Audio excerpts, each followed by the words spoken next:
Hi everyone, we're from Team 701 and today we're going to be going over the competition manual and game analysis. So, what is the competition manual? It's a comprehensive document outlining all aspects of the FTC game each year. It outlines everything from rules to gameplay specifics and award guidelines. The competition manual is split into two documents for release, one of which is released in early August, the other one is released after the game reveal. Both are important but contain a different parts. So now that you know what the game competition manual is, you need to know why it matters. The competition manual defines rules, scoring, and restrictions during gameplay, and it prevents you from having penalties and being disqualified at events. And it helps your team maximize scoring opportunities throughout the year. All right, so where to access the competition manual? You can find it on the FTC website, which we have linked here. There's also the FTC Q&A forum, which is a great place to ask questions and get official answers from FTC. The FTC Discord is unofficial, but it is also a great place to get help from the FTC community. And it's also important to stay up to date with any updates that may be made. You can get a PDF of the game manual at the beginning of the season, but that is almost definitely not going to reflect the game manual by the time you get to qualifiers or states or worlds. Okay, so understanding the manual structure.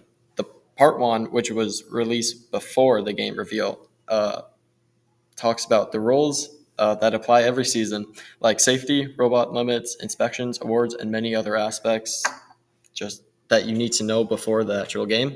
And there's a part two that's released when the game reveal is released. It's more game specific and has like field setup and scoring and more things you need to know during matches. Want to read both parts? Reading both parts will help you fully understand the game and best way to go about it and not have any penalties or anything that you may not know about. All right, so efficient reading techniques. Anyone who's seen the competition manual knows that it is very dense and long. However, using smart reading techniques, you can make it manageable. We try to focus on highlighting and working as a team so you can quickly understand the rules that matter most. You should make sure that by the time the competition comes, you understand all aspects of the game manual, but that doesn't mean that every player has to sit down and read the entire thing the minute it comes out. We also advise using the table of contents to navigate and find parts you're looking for. Okay, while reading the competition manual, you should prioritize what you read. Um, Not everything in the manual needs the same level of attention, although you should understand the whole game as itself with just understanding basic rules and general things. Um, Depending on what role you play in the team, or if you're new to it, you should know most of it. But depending on your role, you might want to focus on places like scoring or just things during the game and the matches. While if you're like a documenter or coder, you need to focus on your own specific thing. All right, here are some key constraints to look for. The robot dimensions, there's a size requirement, and it must fit within a sizing box at the beginning of inspection during each competition, and this year it cannot extend beyond that box during hypothetical box during match requirements. And the robot size checks happen during every event.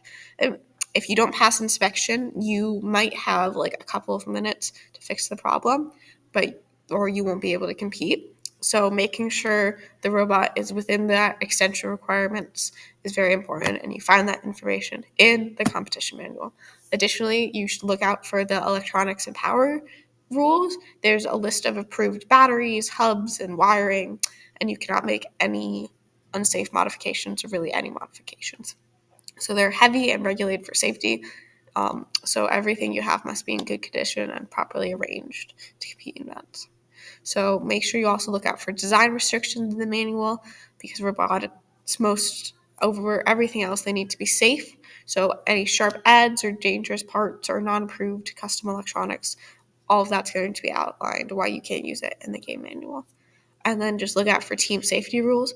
So proper protective eyewear has to be worn at all times during events. Um, Things like only designated drivers are in the box and no unsafe or reckless behavior. So following all of these safety rules is crucial. All of these rules are things you need to follow to make sure you can compete, and they're all rules that you find in the competition manual, which is why it's so crucial that you read it, even the sections that might seem a little boring. Okay, so things to focus on throughout the game. Through all of it, you should know the mission, know what you're trying to score, and what tasks the game is built around, and what you're aiming for. You should break the objectives into phases. There's autonomous, teleop, and endgame. Each of these should have unique goals that you're hoping to achieve. Um, the match robot design to objectives. You should base your robot not about looks or how it does one certain mechanism, but you should base it around how to score properly and do well during the games. And finally, you should coordinate with your alliance partner. Um, During each match, you have an alliance partner. So, talking with them and thinking about what is the best strategy for both of you to work together is very good to do.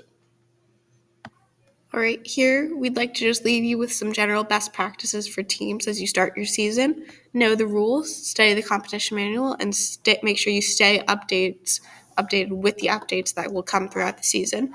And build for reliability. Simple, consistent mechanisms are better than flashy ones that might be unreliable.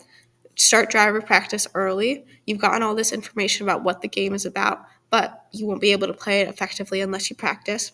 Make sure you know how to scout and strategize. Is you're never playing on the field alone. You always have a teammate, and the better you can work with them, the better you can compete overall. And then lastly, make sure you communicate and collaborate.